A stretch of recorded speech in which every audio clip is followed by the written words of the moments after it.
Bonjour, vous êtes sur le point d'écouter un nouvel épisode du Panier, le podcast e-commerce dans lequel on décortique les recettes gagnantes des acteurs du commerce en ligne. Mon objectif est de dénicher avec vous les meilleurs conseils et retours d'expérience pour se lancer et progresser dans la vente en ligne. Acquisition, parcours client, outils, plantage, réussite, apprentissage, on abordera ici tous les sujets sans tabou. Je suis Laurent Kretz, cofondateur de Cosa Vostra, agence de conseil tech et créative. Avec la meilleure équipe du monde en conception, créa, dev et contenu, j'accompagne des boîtes de toute taille dans leur stratégie digitale. Contactez-moi sur lepanier@cosavostra.com, sur LinkedIn ou sur notre site cosavostra.com. Bonne écoute.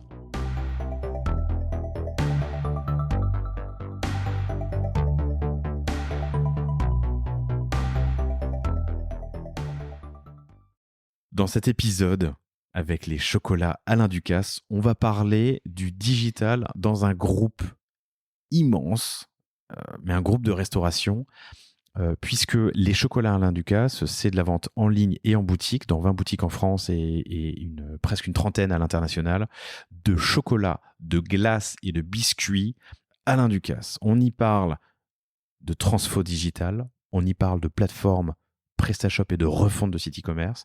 On y parle d'omnicanalité et du lien entre la boutique et le site web. Bref, plein de sujets passionnants que je vous invite à écouter tout de suite dans ce super épisode.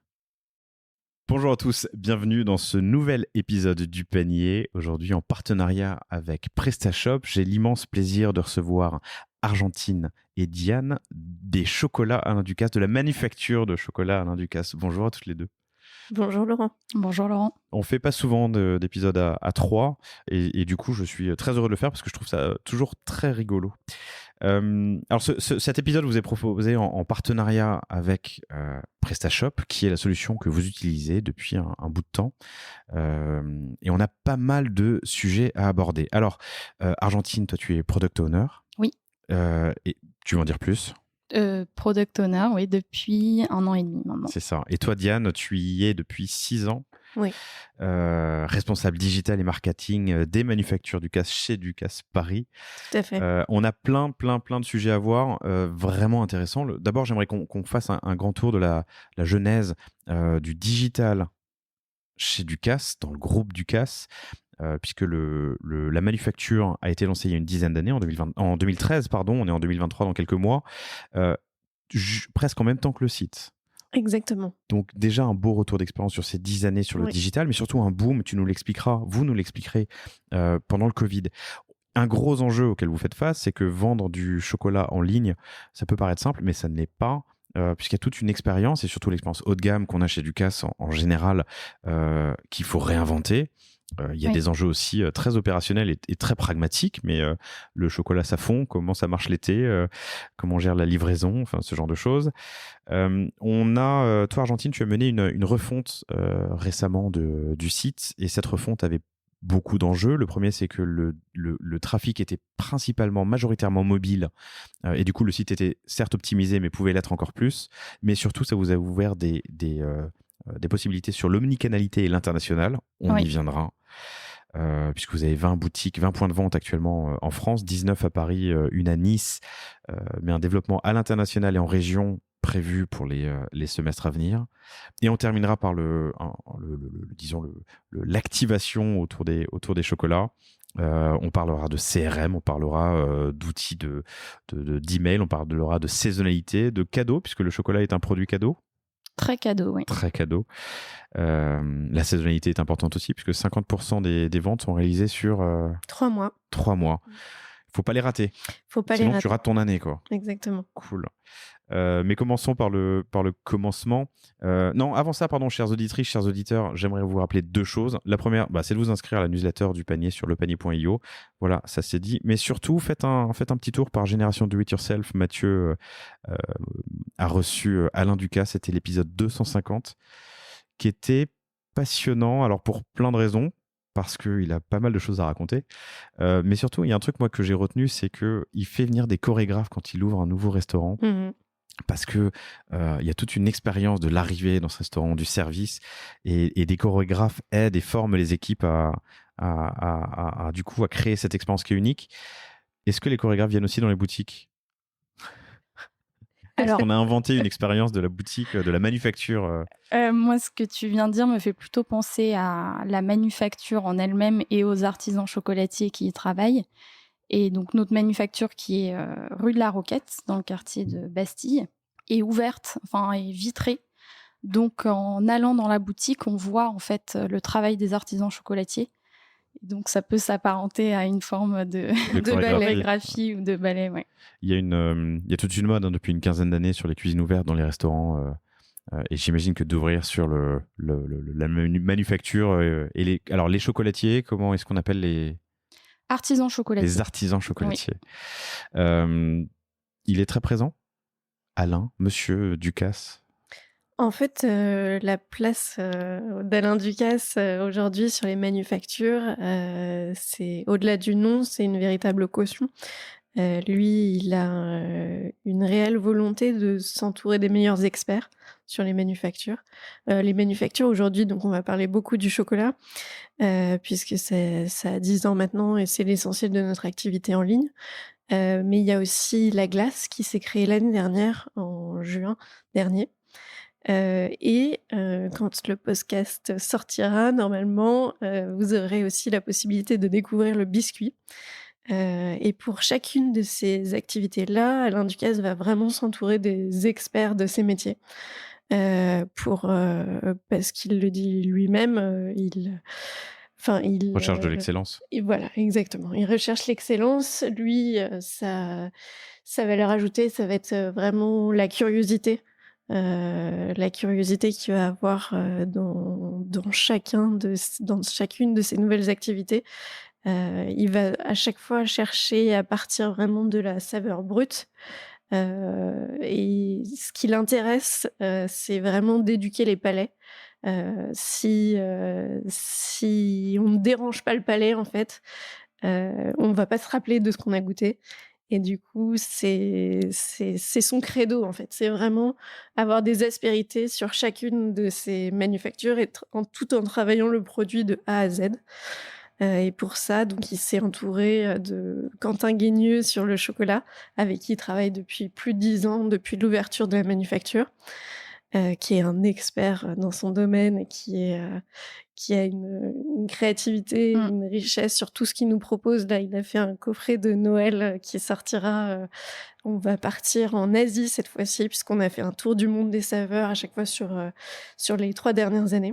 À chaque fête, à chaque période de fête? À chaque période de Noël. Chaque période de Noël, okay. Il y a 3 ans, on a démarré par l'Amérique du Sud, le berceau vraiment du cacao. L'année prochaine, on sera en Asie, donc cette année. Et l'an dernier, on était en Afrique. Donc à chaque fois, il va aller sourcer des crus de cacao incroyables. Là, il a été à Sumba, aux Philippines, au Vietnam. Il a fait ce travail de recherche sur toutes ces fèves-là. Et surtout, il va aller travailler des pralinés au sésame, faire des recherches avec du thé, par exemple, pour tout ce coffret.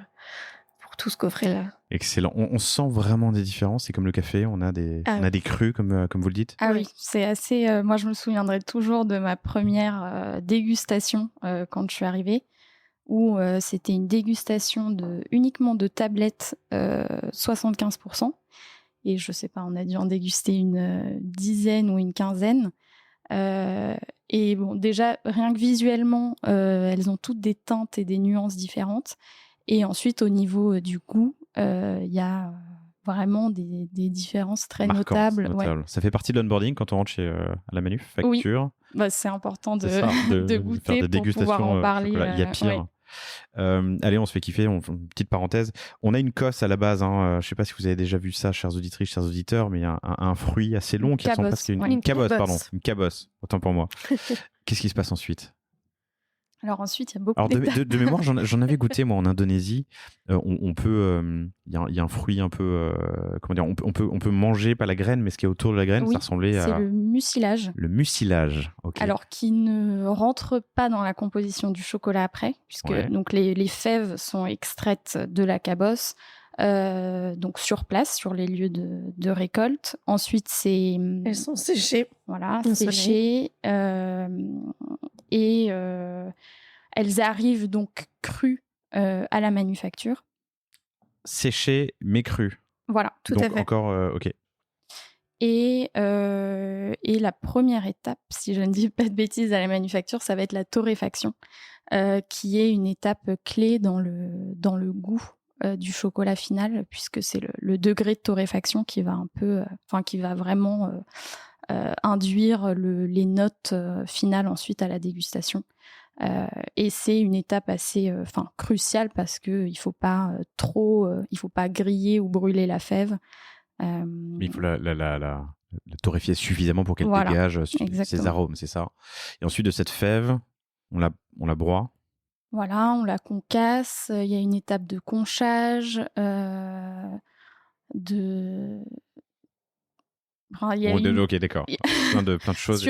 En tout cas, Il y a une dizaine d'étapes. Ouais, sur un bonbon de chocolat, il y a jusqu'à 16 manipulations Ok. pour obtenir un bonbon de la fève jusqu'à la mise dans le coffret et l'expédition ou la mise en magasin. Formidable. Le lancement en 2013 de la manufacture s'accompagne assez rapidement, en quelques mois, d'une boutique digitale. Tout à fait. Ok. Donc la boutique est lancée en fait pour Noël, puisque première plus grosse période de vente, donc c'était important de ne pas louper le coche. Et ensuite. Et donc la première boutique, c'est la manufacture rue de la Roquette ? Oui. Et plusieurs boutiques ou dès le départ le site internet ? Alors, la boutique d'abord à la manufacture et ensuite le site internet pour Noël, justement. Pour Noël, ok. Ouais. Et puis l'ouverture des 19 autres boutiques alors, il y a au cours des 10 années. une réelle accélération et on a été un des rares à pouvoir aussi ouvrir des nouvelles boutiques en plein Covid. Et on l'a fait. On a ouvert quasiment une dizaine de boutiques en plein Covid. Mais comment ça se fait ? Pourquoi ? Alors, on a eu une belle opportunité. C'est ça, c'est des opportunités de pas de porte ou de... Ok. Tout à fait. Qu'est-ce qui faisait... Ça fait partie de ton périmètre, ton scope ? Le retail ? Aujourd'hui, oui. Aujourd'hui, oui. Ouais, tout à fait. Quel choix sur l'ouverture de boutique ?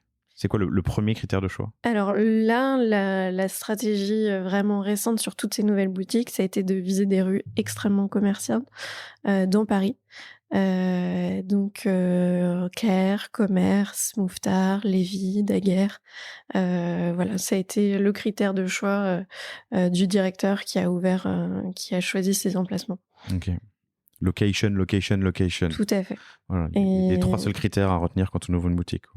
Tout à fait. La plus belle des boutiques du monde dans une impasse. Ça ne fonctionnerait. Voilà, c'est ça. Mais vas-y, pardon. Aujourd'hui, c'est très parisien en fait comme implantation, hein, puisqu'on a quasiment 20 boutiques à Paris et une seule en dehors de Paris qui est à Nice aujourd'hui. Après, ça fait partie aussi des projets pour les années pour l'année prochaine et les années suivantes, de conquérir de nouveaux marchés et de nouvelles régions. Et on y reviendra. Ce que j'aimerais, là où j'aimerais revenir, c'est sur ces 10 années de développement, avec une accélération, tu viens de le dire, sur le retail au cours des 2 dernières années, depuis le Covid, 3 dernières années. Mais le digital a toujours été présent. Tout à fait. Il y a eu un boost aussi pendant le Covid ? Il y a eu un très gros boost pendant le Covid. En fait, le Covid est arrivé quelques temps avant Pâques. L'ensemble de nos boutiques ont fermé. Report immédiat. Plus 300% de croissance pendant Pâques de chiffre d'affaires pour la e-boutique. Ce qui a donné un gros poids au e-commerce. On a atteint le club du million de PrestaShop et ce qui a fait prendre conscience aussi de la force de frappe de la e-boutique par rapport aux autres canaux. Donc, ce qui a pu vous donner, en tout cas à vos équipes en interne, plus de poids dans les décisions, plus de... Tout à fait, et la possibilité d'activer de nouveaux leviers. Ok, 300%, c'est énorme. Alors, c'était effectivement courant à cette période pour beaucoup d'acteurs digitaux. Mais tous ceux qui étaient déjà dans l'omnicanalité et pour lesquels le physique a fermé, forcément un report très très fort. C'est ce qui vous a permis, tu as dit, d'atteindre le club... Le club du million. Le club du million, tu peux m'en dire un peu plus sur le club ? Oui, bah, en fait, c'est grâce à PrestaShop, on a la possibilité, d'interagir avec, plein d'autres acteurs du e-commerce en France, et c'est très intéressant parce que, c'est d'autres secteurs aussi. Mmh. Là, on avait une question ce matin, par exemple, sur, une fonctionnalité panier et on a pu avoir une réponse, immédiate, par l'intermédiaire de PrestaShop, donc ça permet des échanges, qui De sont bonnes pratiques. ouais. On en a beaucoup parlé avec Anatole de Macoq et avec aussi Greg de Okara, mais oui, qui disent tout le bien qu'ils pensent de ce club où il y a un réel échange de bonnes pratiques. Ça marche bien. Donc 300% de croissance pendant le Covid. Et surtout, aujourd'hui, le digital par rapport au retail, qu'est-ce que ça représente en proportion? Alors, sur certaines périodes, ça peut aller jusqu'à 25-30% de notre chiffre d'affaires B2C. Un tiers du CA Sur des périodes très intenses d'activité. Qui sont les périodes chaudes. Ouais, c'est quoi? exactement. C'est Pâques et décembre? Noël. Pâques et Noël, hein. Ouais. Ok. Jusqu'à 30%, un tiers du business en ligne versus alors que vous avez 20 boutiques. Enfin 21 avec la boutique fait. en ligne. Oui. Ok. Et en rythme de croisière? Et en rythme de croisière, on va plus être aux alentours De des 10%, une dizaine de pourcents. 10-15. 10-15%, donc sur 21 boutiques, ça veut dire que la moyenne est à 4,5-5%. Donc ça. c'est la plus grosse des boutiques? Ça se discute avec la manufacture qui est une très belle boutique qui fait des très belles journées aussi à Noël, dans laquelle on peut voir la queue aller au bout de la rue. C'est intéressant. Elle fait quelle surface cette boutique? Elle est pas si Pas très grande. grande. En fait, je saurais pas dire exactement. Je pense que ça doit être peut-être 20-30 mètres carrés la boutique en elle-même. Côté boutique. Voilà, côté boutique. Et en fait, l'essentiel de la place aujourd'hui, elle est consacrée à notre outil de production, puisqu'on produit quand même une quinzaine de tonnes par mois depuis ce petit espace rue de la Roquette. Ok. Ce serait assez intéressant. Alors, on va peut-être pas rentrer dans ce niveau de détail, mais le mètre carré à la log pour des bureaux ou des boutiques à Paris va aussi entre 500 et 1500 euros pour 20-25 mètres carrés. Je compte pas la boutique, ou 30 mètres carrés, pardon. Je compte pas la boutique, mais ça fait plusieurs dizaines de milliers d'euros par an. Intéressant de comparer ça. Bon, plus des frais, évidemment, des taxes. Comparer ça au coût d'un site et de son entretien, évidemment, sur 5 ans, par exemple. Et du CA réalisé, je pense que c'est des ratios à prendre en compte. Ouais. Évidemment, l'avantage d'une boutique, mais on y viendra tout à l'heure parce qu'on parlera du cercle vertueux ou non d'ailleurs, du digital versus le retail sur les implantations régionales. On ne prend pas en compte dans ce calcul évidemment l'effet, enfin le marketing gratuit qu'a une boutique bien en vue, quoi, dans un passage, dans un endroit où il y a du passage. Mais intéressant. Donc, en rythme de croisière, entre 10 et 15%, c'est ce que vous dites pour le digital. Intéressant. Ok, voilà, on a posé un peu le cadre. Moi, ce qui m'intéresse aussi dans ce développement sur les 10 dernières années, et surtout peut-être dans les dernières, puisqu'il y a une accélération, c'est justement cet enjeu de l'expérience qui est quand même très particulier. Vous parliez, quand on préparait l'entretien tout à l'heure, de cette odeur rue de la... C'est ça. Ouais. Bah, le chocolat, c'est un produit qui fait appel au sens principalement olfactif et gustatif. Donc, c'est pas les sens les plus faciles à retranscrire digitalement. Donc l'enjeu du site et notamment donc de la refonte qu'on a menée il y a un an maintenant à peu près, c'était de retranscrire justement cette expérience et comment transmettre ça à l'utilisateur qui est derrière son écran. Donc ça passe par alors déjà des beaux visuels et des descriptions, des ajouts éditoriaux, on va appeler ça comme ça, des descriptions produits, notamment je parlais des dégustations de tablettes, de donner des idées, des notes des différents produits, ajouter des contenus aussi vidéo par exemple sur la fabrication. Voilà, tout un ensemble de détails qui font rentrer l'utilisateur dans l'univers et lui permettent d'avoir une expérience plus immersive dans la marque. Dans la marque, ok. C'est une refonte que vous avez menée il y a un an. Elle a duré combien de temps? Je dirais 6 mois, à peu près. 6 mois. Ok. Et le cadre de cette refonte, vous étiez sur PrestaShop avant, vous êtes resté sur PrestaShop. Oui. Vous aviez opéré une montée, vous en avez profité pour opérer une montée en version ? Alors, on avait fait un travail de montée en version quelques mois plus tôt. Ok. En fait, on a profité de la refonte visuelle pour insérer notre nouvelle activité de la glace aussi sur le site internet. Et bientôt, du coup, des biscuits. Et bientôt des biscuits. Et puis, prévoir cette nouvelle boutique comme une multi-boutique, puisqu'on avait, pendant le Brexit, arrêté d'expédier au UK. On a profité de la refonte pour ajouter cette fonctionnalité et pouvoir créer une multi-boutique UK dédiée avec la livre sterling et puis les expéditions qui partaient d'un autre site, donc vraiment une indépendance au niveau du back-office. Et c'est pour ça que on a fait d'abord un travail sur la montée en version et qu'ensuite, dans un temps 2, on a fait la refonte. Vous avez fait la montée en version en sachant que vous alliez faire la refonte. On n'avait peut-être pas la visibilité sur l'ensemble des projets que ça allait englober, mais oui, on savait que quelques temps plus tard. Mon point est de dire c'est une volonté de le faire en 2 temps. Oui, tout à fait. Ok, intéressant. Pour pas mettre... Et ça a été assez intéressant aussi d'un point de vue métriques parce qu'on n'a pas tout changé d'un seul coup. Et on a pu observer très concrètement les effets des boosts qu'on avait appliqués, par exemple, sur le serveur, sur tout le travail vraiment qui est apporté par cette montée en version-là, qui permet d'optimiser beaucoup les performances du site internet. Le faire en autant n'a pas un impact fort sur le budget ? Il y a des choses que tu vas devoir refaire, non ? Non, puisque ça s'appuyait quand même sur une base existante, un socle existant assez similaire. Ok. Parce que la refonte, donc après la montée en version, la refonte était principalement front, en fait. Ok. Vous êtes accompagné par une agence ? J'imagine vous faites pas ça. Ok.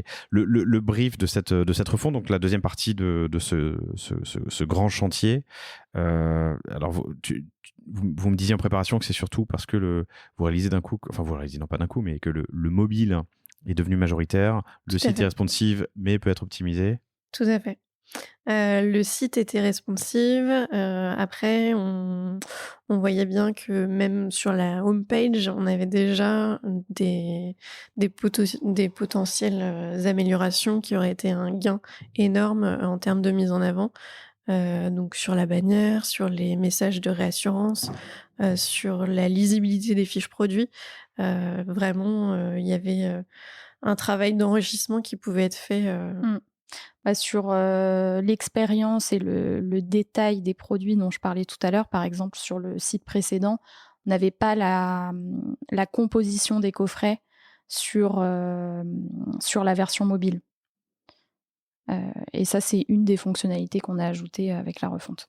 Raconte-moi comment s'est passée cette refonte du coup. Donc un brief, j'imagine que tu commences par la créa, les parcours. Alors pour la créa, on était accompagné de Pierre Tachon et son agence Soins Graphiques, qui est le directeur artistique du groupe. Et donc on a choisi ensemble, donc pour des aspects créa et technique, une agence web qui s'appelle Cimédiane. Et on avait donc un brief avec tout ce qu'on voulait changer en front et les quelques fonctionnalités aussi back. Ok, donc cadrage sur les parcours et le front. Et ensuite, vous passez. C'est la même agence qui fait l'intégration ? Tout à fait. Oui. Ok. Ton retour d'expérience sur cette refonte ? Est-ce qu'il y a des choses que tu peux conseiller à nos auditeurs, nos auditrices ? Alors, on avait un brief assez précis. Donc ça, c'est important de partir en sachant exactement une trentaine de pages de brief. Ouais. Vous avez écrit en interne ou vous êtes fait accompagner pour l'écrire ? Non, on l'a écrit en interne. C'est hyper important, chers auditrices, chers auditeurs, de bien cadrer la demande. En revanche, ça peut être un accélérateur. Alors vous avez des équipes, mais ça peut être un accélérateur de se faire accompagner pour l'écrire. Pardon, et je sais qu'on a nous on a des clients qui qui se sont fait accompagner par un free, un prestat ou une agence pour cadrer le besoin et pour aller plus vite. Mais c'est vrai que ça permet au moins d'être au clair avec ton agence ou ton prestataire ensuite sur le besoin, la demande et de pas découvrir des choses en ligne. Il y a une autre approche, qui est une approche agile avec des design sprints, mais du coup où ton projet ou son périmètre évolue en cours de route, quoi. Donc bien cadré. J'imagine que tu avais aussi une vision sur les fonctionnalités futures. Donc la glace était déjà live quand vous avez fait la refonte, mais il y a le biscuit qui arrive. L'international, Voilà. multi-devise, multi-stock. Voilà, alors la multi-boutique est arrivée pendant avec cette refonte-là. Donc ça, donc c'est vraiment l'ajout d'une boutique dans le back-office. Ça, c'était une grosse nouveauté. Et effectivement, comme le disait Diane, c'est un bon outil pour intégrer un nouveau marché, puisque d'avoir une boutique séparée, ça permet de mieux s'adapter au marché, donc d'avoir un paiement avec la devise locale et d'animer aussi le site séparément. De manière autonome, séparément. Voilà, par exemple, alors la fête des mères, qui est aussi un des marronniers importants dans l'année, ne tombe pas en même temps au UK et en France. Donc ça permet de séparer les calendriers et de mieux répondre en fait à la demande du marché qu'on adresse. Il y en a au Japon? Ça existe au Japon, la fête des mères? La fête des mères existe au Japon. La fête des mères existe au Japon. Tout à fait. Je suis arrivé sur le site japonais, je ne trouve plus le... je trouve plus le... Je vais juste faire retour en arrière, tout bêtement. Voilà, très bien. Ok, et du coup, l'ajout d'une boutique en back-office se fait... Alors, honnêtement, ça s'est très bien passé. On était bien accompagnés du coup par Simediane et PrestaShop, et aujourd'hui, ça fonctionne bien. Ok. Donc cette refonte, tu as dit un bon brief pour le faire bien, une bonne communication, j'imagine, avec ton agence, une vision claire sur les fonctionnalités, les besoins à venir, et du coup on touche à ce sujet que j'ai envie d'aborder, qui est l'omnicanalité. Raconte-moi un peu le mix. Donc vous avez une vingtaine de boutiques plus le site aujourd'hui, 19 à Paris dans des rues ultra passantes, c'est ce que tu m'as dit. La 20e est à Nice. Ok. Pourquoi Nice? Opportunité, région de cœur aussi d'Alain Ducasse. C'est un peu le terroir mental, la Méditerranée d'Alain Ducasse. Donc une jolie opportunité au sein de Cap 3000 et de leur partie un peu plus haut de gamme qui est Corso. Et on ouvre d'ailleurs après, on va ouvrir bientôt la glace, et il y aura un restaurant aussi à Alain Ducasse. Donc ça va devenir un petit pôle Ducasse. Ok. Tout à fait.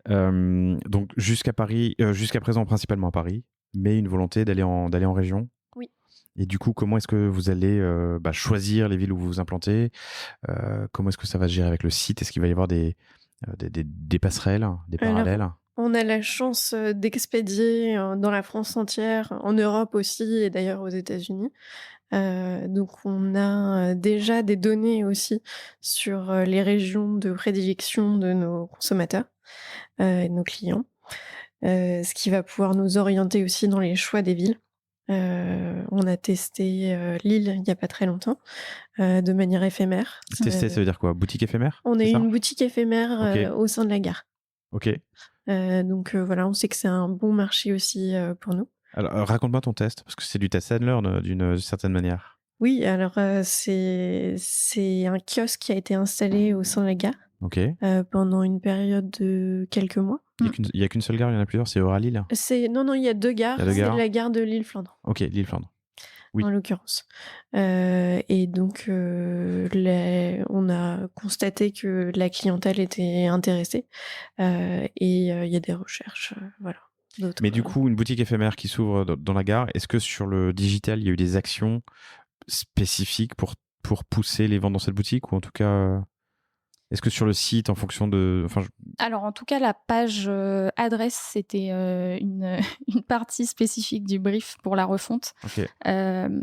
C'était nécessaire vraiment de la revoir. Diane parlait de l'accélération d'ouverture des boutiques. Sur le site précédent, on avait en fait une page avec la liste des points de vente, tout simplement.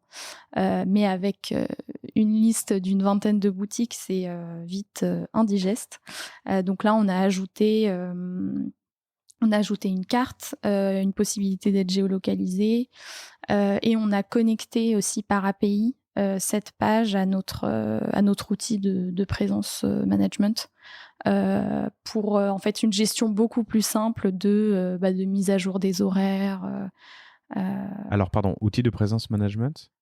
Pardon, les outils, les indications, qui t'indiquent les horaires. Permettent en fait de mettre à jour, de diffuser les mises à jour sur tous les canaux, donc Google. Et quel est cet outil ? On travaille partout. Ok. Super nom. Et que je trouve sur les adresses. Sur les adresses, voilà. Donc on est branché sur leur API. Okay. Et on fait remonter donc les informations principales sur les horaires, le numéro de téléphone, l'adresse. Après, on a la possibilité aussi de remonter d'autres informations si on le souhaite, descriptif des boutiques, etc. Et partout nous permet de diffuser à la fois sur Google, sur les pages jaunes, sur pas mal d'outils différents. Ok, très bien. Donc, le lien avec partout et en tout cas la page adresse pour l'ouverture de la boutique éphémère. Voilà. Une meilleure mise en avant de nos boutiques sur le site. Et on y viendra tout à l'heure, mais un petit push email. Bien sûr, oui. Ok. Sur les bases justement grâce aux bases locales de la e-boutique notamment, pour pouvoir pusher auprès de nos fidèles clients en ligne, et donc de faire ce lien entre le digital et le retail physique. Super intéressant. Je peux vous recommander un bon épisode sur le sujet, chères auditrices, chers auditeurs, qui est l'épisode avec Nuobox, où on parle justement des ponts, des parallèles et du jeu un peu de vase communicant digital retail qui les a inspirés et qui les aide à choisir dans quelle ville ils ouvrent. Donc, une volonté d'implanter en région. La data sur les ventes vous permet d'avoir des tendances, j'imagine, là où il y a de la demande. Bien sûr. Et ce sera pour 2023 ? À discuter. C'est en discussion. Et l'ambition, c'est quoi ? En tout cas, il y a une ambition en termes d'ouverture de nouvelles boutiques, à la fois à l'international et à la fois en local aussi. Pardon, j'aurais dû poser cette question au début, mais on parle du groupe. Il y a quoi dans le groupe ? Dans le groupe aujourd'hui, c'est un groupe de restauration initialement. Ouais. Donc il y a une quinzaine de restaurants à Paris, mais il y en a aussi partout dans le monde, en Asie, enfin sur tous les continents presque, je crois. Oui. Si je ne dis pas de bêtises. C'est aussi un groupe qui fait du conseil, puisqu'on a un cabinet de conseil en restauration. Et en hospitalité de manière générale.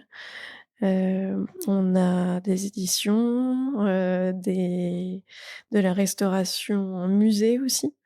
On a... et du coup, du chocolat, de la glace et des biscuits. Et des manufactures. Exactement. Voilà. Et les manufactures. Et du coup, est-ce que dans cette implantation retail en région, ce sera des magasins propres, des boutiques en propre ? Oui. Pas franchisé. Est-ce qu'il y a donc j'imagine qu'il y a des données démographiques de choix de ventes existantes que vous allez prendre en compte. Est-ce qu'il y a aussi un lien avec les présences déjà existantes de restaurants ? Tu parlais tout à l'heure à Nice de Cap 3000, c'est ça ? Oui. Où il va y avoir le restaurant, la chocolaterie, les glaces. Exactement. Est-ce que ça joue aussi pour le... Alors oui, tout à fait. Après, on en parlera tout à l'heure, mais ça rentre dans le périmètre du CRM aussi, et de la volonté d'avoir un CRM global, à la fois pour nos restaurants et pour nos manufactures, qui nous permettent de se nourrir l'un l'autre, déjà entre le physique, l'online et les restaurants et les manufactures, et de pouvoir faire le pont entre ces activités. Ok. Donc ça, c'est pour la France. Pour l'international, vous étiez présent au UK, en Angleterre, enfin au Royaume-Uni, pardon, avant le Brexit, vous avez fermé les expéditions et la boutique après le Brexit? Non, Juste les juste les expéditions, pardon, d'accord. expéditions e-commerce depuis la France. Ok.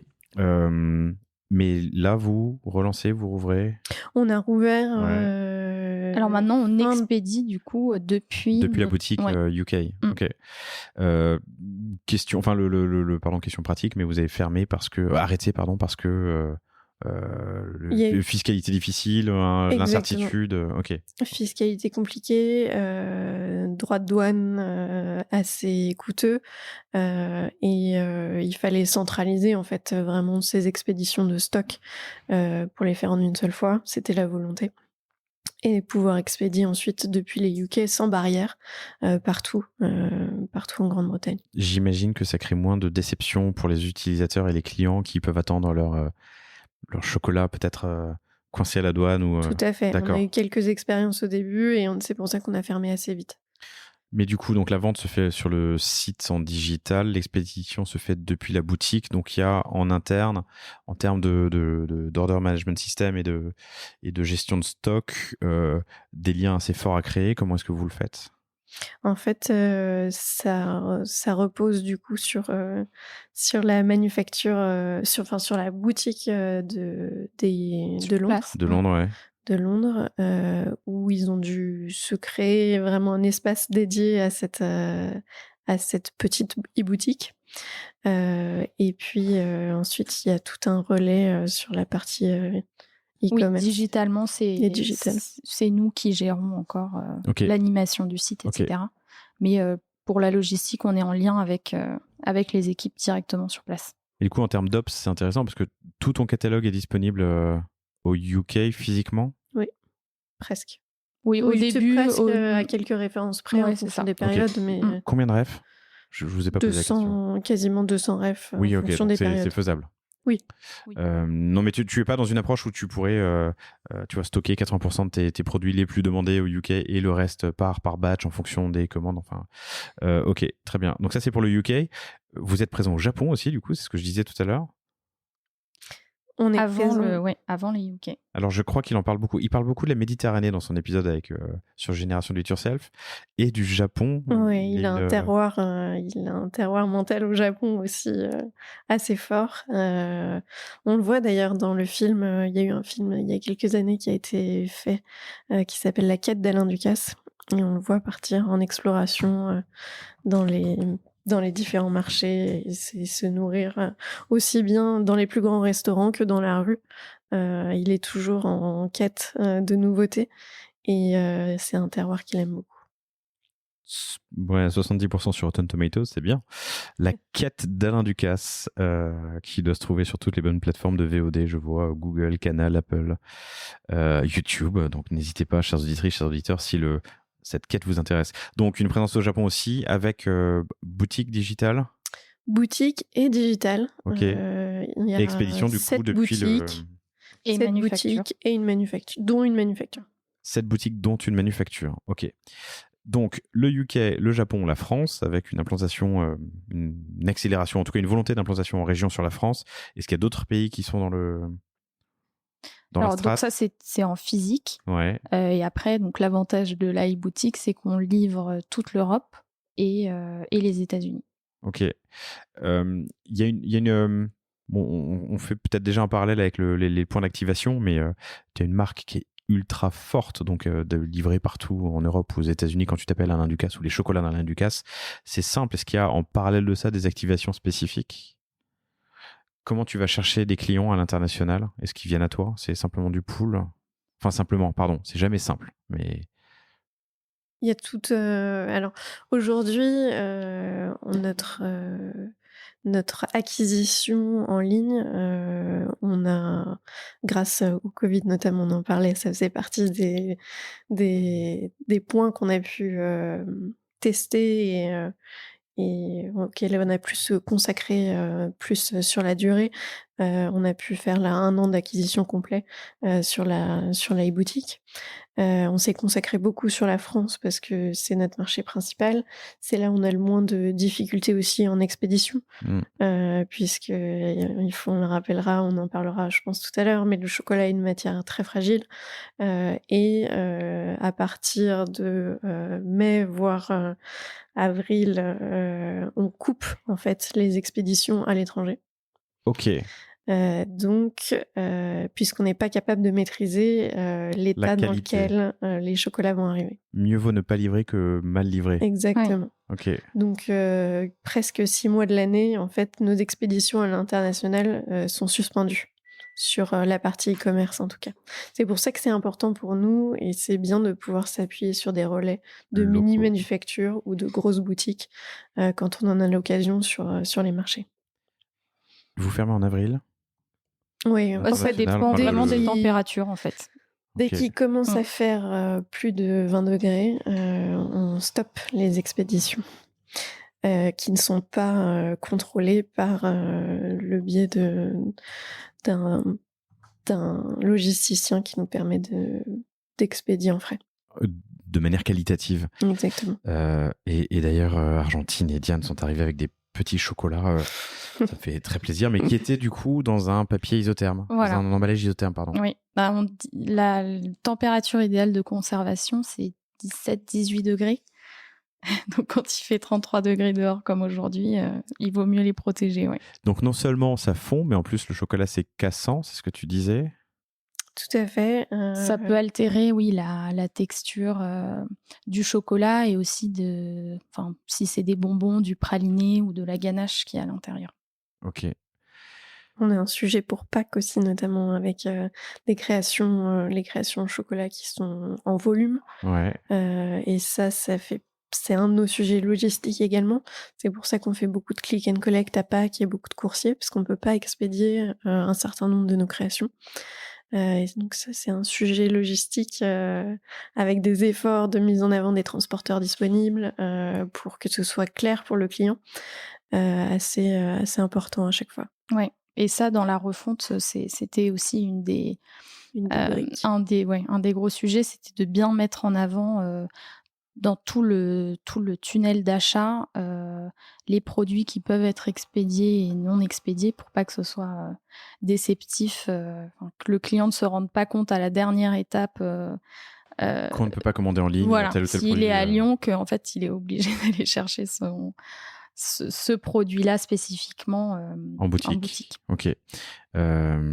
Et donc d'indiquer sur ta fiche produit qu'un produit est commandable ou non. Ouais.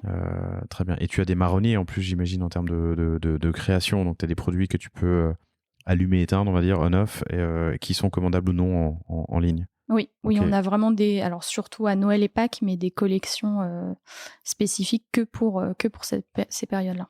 Et qui ne sont disponibles qu'en click and collect, du coup, en boutique, pour ceux qui le souhaitent vraiment. Pour certaines créations, oui. C'est jamais l'ensemble de la collection qui est non expédiable, mais certaines créations les gros sujets. Ouais. Et du coup, ça veut dire que tu dois former aussi tes équipes en boutique sur la gestion de ces produits. Enfin, le click and collect. Voilà, oui, la gestion. Donc ta boutique n'est pas qu'une boutique de vente, mais aussi une boutique de stock. C'est ça. Ouais. Pour rester sur ces interactions entre la boutique et le digital, il y a des ponts aussi, justement, sur le RP, le logiciel de paiement, d'encaissement, de CRM. Oui. Vas-y. En fait, on s'appuie sur un logiciel de gestion de stock partagé. Qui s'appelle qui est une solution très custom, en fait, qui est propre aux pâtissiers et chocolatiers, qui est utilisée par pas mal de chocolatiers différents. Mais custom. Custom. Enfin, c'est vraiment c'est très adapté au milieu, en fait. Ok. Qu'est-ce qu'il y a de particulier, de plus particulier? Je pense qu'il y a pas mal de spécificités au niveau de la gestion des ingrédients, au niveau des matières. Enfin, c'est vraiment sur toute cette partie approvisionnement où il y a le plus de... Tu peux donner son nom ou tu souhaites pas ou c'est pas Je peux le donner, c'est gourmet en fait. Ok, donc c'est un ERP de chocolatier pâtissier. Exactement. C'est niche. C'est très niche. Ouais, c'est marrant. Bon, en même temps, il y en a énormément en France. Et en mais même tant temps, mieux, ils ouais. comprennent très bien, du coup, l'ensemble de nos problématiques. Et du coup, ton logiciel se lie au back-end de PrestaShop. Tout à fait. Et en fait, oui, c'est ça. Les commandes click and collect vont tomber. En fait, l'ensemble des commandes de PrestaShop tombent dans le RP. Ok. Ce qui leur permet d'avoir un décompte des stocks en direct, ou presque. Et de pouvoir gérer aussi sur leur outil en boutique et d'avoir cette descente du click and collect. Et du coup, les expéditions web qui partent de la France partent de la manufacture. Elles Tu as partent d'un en- centre d'expédition, enfin d'un centre d'expédition de notre centre logistique à nous, Ouais. qui est basé à La Nation, Ok. juste à côté. C'est intéressant parce que des produits, tu en crées à la minute, enfin peut-être pas à la minute, mais je suis en train de réfléchir, pardon, j'imagine que c'est pareil dans d'autres industries, sauf que tu places des batchs de commandes où tu vas prendre 1000 pièces de je sais pas quoi qui vont arriver de l'endroit où tu les fabriques à l'endroit où tu les stockes. Là, potentiellement, tu as en permanence des choses qui sont créées qu'on Oui. peut commander, c'est Ouais, ça? Donc il faut complètement. alimenter le back-end PrestaShop ou Gourmet? Gourmet sur toute la partie gestion des stocks. Ouais. Après, on a encore, je pense, pas mal de travail De chemin à faire, d'optimisation ouais. sur la partie décompte des stocks, notamment en temps réel, en boutique. Et nous, de pouvoir refaire ce pont-là entre PrestaShop et Gourmet.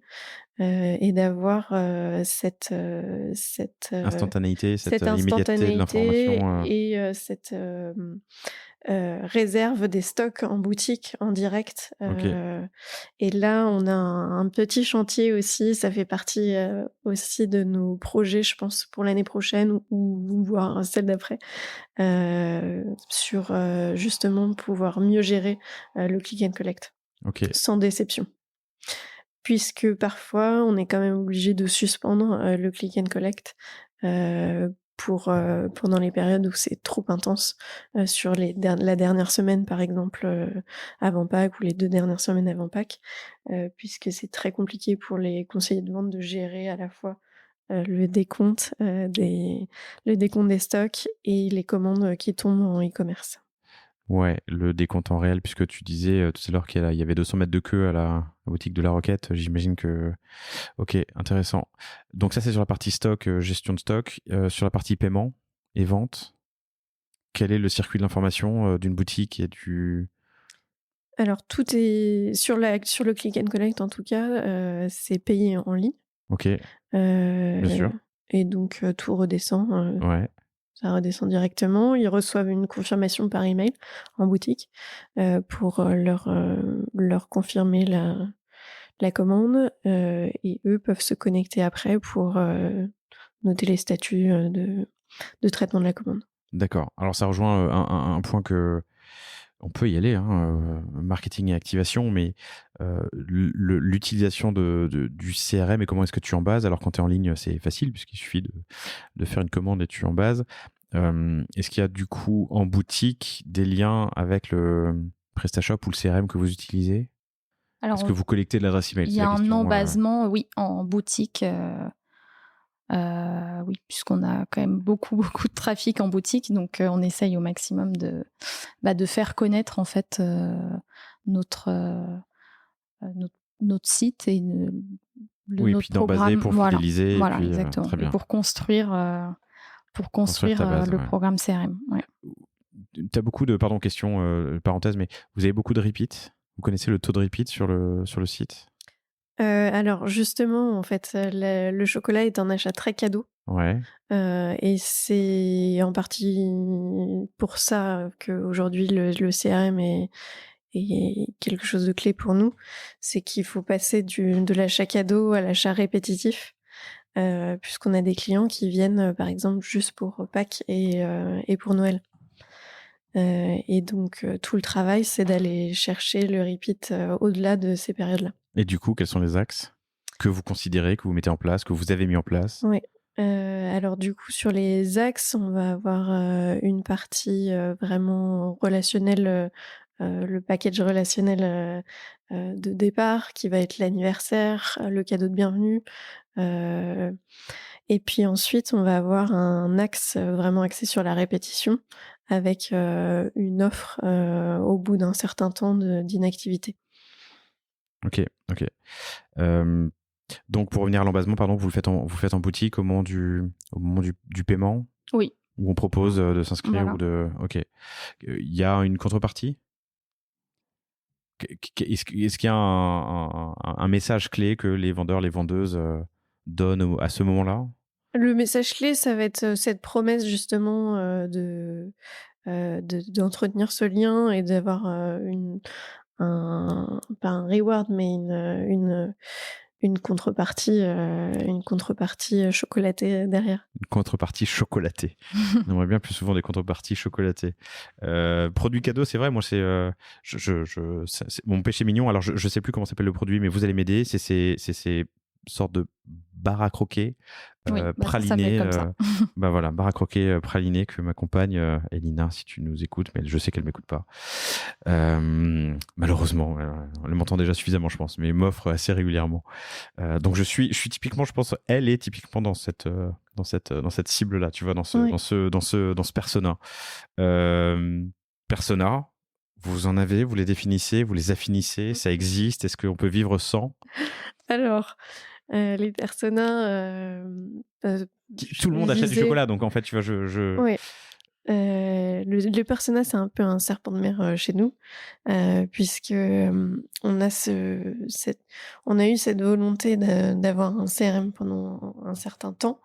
On a d'abord fait appel à des solutions qui étaient peut-être pas forcément bien dimensionnées pour le niveau de développement à l'époque de la e-boutique et des boutiques. Des solutions. Donc un gros outil pour une petite voilà, exactement. bazooka pour tuer une mouche. C'est ça. C'est une expression qu'on peut utiliser. Une expression qu'on peut utiliser. Un super bazooka, mais bon. Tout à fait. Mais du coup, pas adapté à la taille de la société. Pas adapté à la taille de la société, pas adapté à la taille des équipes derrière. On est volontairement revenu à quelque chose de plus simple pour pouvoir déjà faire un travail plus compliqué, puisque on a fait un travail de ciblage avec en repassant un outil beaucoup plus simple au niveau Canon à email, en faisant des travails plus affinés au niveau des bases et des différentes targets qu'on voulait solliciter en fonction des communications. Et du coup, sur quel outil vous allez aller ou vous êtes allé? Alors, demain, on va sur Splio. Ok. Qui est un outil, je pense, qui est pour le coup bien dimensionné à la taille de notre équipe aujourd'hui et à la taille de nos ambitions. La volonté derrière, c'est ce dont je parlais tout à l'heure, c'est de pouvoir avoir à la fois des données sur les restaurants, mais aussi des données sur les manufactures et de pouvoir créer une expérience Ducasse Paris au global. Et pas seulement du bout de la lorgnette pour le chocolat Alain Ducasse, par exemple.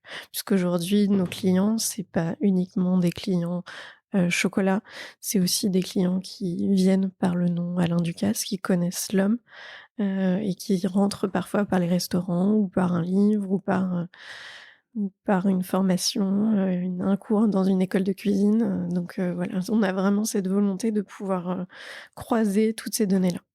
Okay. On a déjà des synergies en physique. Donc, par exemple, nos chocolats, si vous allez dans un de nos restaurants, vous aurez un de nos chocolats avec votre café. Voilà, l'idée, c'est de créer des synergies aussi en ligne. Des synergies en ligne aussi. Donc Splio, hein, SPLIO, pardon. Belle solution française en plus, donc c'est toujours bien de le souligner, et qui a un module PrestaShop, donc une intégration très simple, efficace, rapide voilà. Et assez fluide. Vous avez, je ne sais pas si vous communiquez dessus, mais combien d'adresses email, combien dans vos bases? On a une jolie base aujourd'hui. Okay. Ouais. Quelle utilisation de l'email faites-vous? Alors, en dehors d'annoncer la boutique éphémère à Lille, Ouais. tu me l'as dit tout à l'heure, hein, rappeler qu'on peut acheter ou offrir du chocolat pour des anniversaires ou des fêtes. On a parlé de la fête des mères. Est-ce qu'il y a d'autres Alors, on d'autres va approches? avoir une partie très saisonnière, axée autour de la saisonnalité de nos collections. Donc, ça va être de l'annonce et de la mise en avant de nos opérations autour de Noël, autour de Pâques, de la Saint-Valentin, des marronniers. On a cette partie du coup marketing automation avec la mise en place des messages essentiels, on va dire, pour nos clients autour de l'anniversaire, de la bienvenue, enfin du mail de bienvenue, de la répétition. On a aussi le panier abandonné, bien sûr. Oui. Voilà, et ensuite on va avoir des offres ponctuelles qui vont venir rythmer et meubler aussi les périodes un peu plus creuses. Et on a une partie aussi plus éditoriale sur notre savoir-faire et réinjecter justement toute cette valeur ajoutée autour de nos manufactures dans les newsletters. Donc, vous parlez de vous et de vos produits. C'est ça. Il pourrait être intéressant aussi de parler du chocolat ou des voyages, de la quête. C'est vrai. C'est vrai. On Après, peut le faire sur la partie justement mail plus éditoriaux. C'est où ça. Ouais. On raconte comment on fait nos produits, pourquoi. Enfin voilà, vraiment raconter. et ce qui nous inspire. Voilà. Et ce qui vous inspire. Ok. Alors, tu as parlé tout à l'heure d'une solution qui était peut-être pas adaptée en termes de taille. Vous êtes combien dans l'équipe digitale et marketing? Alors, pardon, je souris parce que je vois vous regarder. Genre, on est deux. Non. Aujourd'hui, sur les manufactures, il y a donc Argentine sur la partie vraiment digitale, à la fois sur la gestion de projet du site internet, mais aussi sur l'acquisition et sur la gestion de nos agences digitales et de notre présence chez les partenaires. Et puis on a aussi une personne qui est sur la partie marketing opérationnel, donc les vitrines, les shootings photos, les shootings vidéo, toute cette partie très terrain aussi. Et puis il y a une stagiaire avec nous, et voilà. Oui, donc c'est on pas, est quatre. c'est pas non plus une immense Quatre. grande Non, équipe. Non. Et il y a une personne aussi qui va être responsable de la partie développement produit. Ça, c'est pour la partie vraiment très manufacture. Et après, il y a d'autres personnes dans l'équipe qui sont cross-activités, qui travaillent à la fois sur les restaurants et à la fois sur les manufactures. Et c'est le cas de la chargée de CRM, des réseaux sociaux aussi, qui sont gérés par une personne qui gère plus de 20 pages dans le groupe, dont celle d'Alain Ducasse sur Instagram. Plus de 20 pages, ça dit? Plus de 20 pages, plus de 20 comptes Instagram. Oui, d'accord. Ouais. Instagram, Facebook. Mais du coup, tu as dit un truc et j'y avais pas pensé avant. Le CRM, il est verticalisé sur la manufacture chocolat, glace, biscuit, ou aussi avec les restaurants? Aussi avec les restaurants. Aussi avec les restaurants. Ouais. Donc, si un jour je rentre en contact avec Ducasse, le groupe, je rentre dans ce CRM. Tout à fait. Intéressant. J'imagine qu'objectivement, alors je sais pas, j'imagine peut-être à tort, il y a plus de gens qui achètent du chocolat que des gens qui se payent des 2 ou 3 étoiles. Il y a que des 3 étoiles, il y a des 2, Non. il y a des 1, il y a Non, de tout. non, il y a des Ok. restaurants qui sont tout à fait. Oui, d'ailleurs, il tu parlait vas d'ailleurs chez Champeau régulièrement Oui, acheter du chocolat, tu pourrais tester la brasserie qui est. tout à fait, qui est tout à fait. Et je crois que Alain Ducasse parlait aussi de ce burger Tout à fait. gastro mais Le accessible. Le quoi? Le burgal, un burger Burgal. végétal. Ah oui, c'est ça, le burgal. Ça a ouvert, ça va ouvrir, je me souviens. Ça a ouvert, Ça a ouvert. à la Bastille. Et donc tout ça dans un CRM unique, Voilà. mais j'imagine bien tagué, C'est qui unique, permet mais de bien segmenté aussi. bien segmenter. Ok, waouh. C'est le but en tout cas, et c'est ce sur quoi travaille Charlotte, notre responsable CRM en ce moment. Cross groupe quoi, transverse. Cross group dans un premier temps, restaurant et manufacture. Ok. Dernier point que j'aimerais aborder sur les activations, c'est comment tu te fais connaître. Est-ce que tu communiques sur ta marque, Ducasse, sur les chocolats sur les chocolats, il y a du monde. Quels sont les réel axes équilibre à trouver. Ouais, entre la marque et le Entre produit. la marque et le produit, et la marque et la saison. Et c'est tout le travail qu'on mène aujourd'hui sur la partie acquisition, où il y a un équilibre à faire dans le tunnel et dans les différents leviers qui sont activés. Ah là là, vous achetez chocolat. Donc je suis en fenêtre anonyme dans Google. J'ai tapé juste chocolat. Vous êtes le deuxième lien sponsor. Il doit coûter cher ce mot-clé. C'est possible. Quel type de recherche font les... Comment est-ce qu'on vient se placer du coup? Parce qu'il y a du monde sur le chocolat. Ouais, il y a du monde sur le chocolat. Alors donc nous... Vous êtes parmi les premiers. Alors pardon, bravo, vous êtes parmi les premiers liens, parmi les premiers en organique. Ouais. C'est aussi, c'est tout ce travail de SEO, ouais, sur la refonte par exemple, on a revu un peu notre nomenclature. Donc on a des pages catégories qui sont beaucoup plus fournies. Et donc ça, en termes de SEO, c'est un vrai gain parce que ça permet d'intégrer beaucoup plus de mots-clés et de contenu sur le site et ça aide au référencement. Du coup, ça c'est un point fort de PrestaShop, j'imagine, peut-être par rapport à d'autres solutions.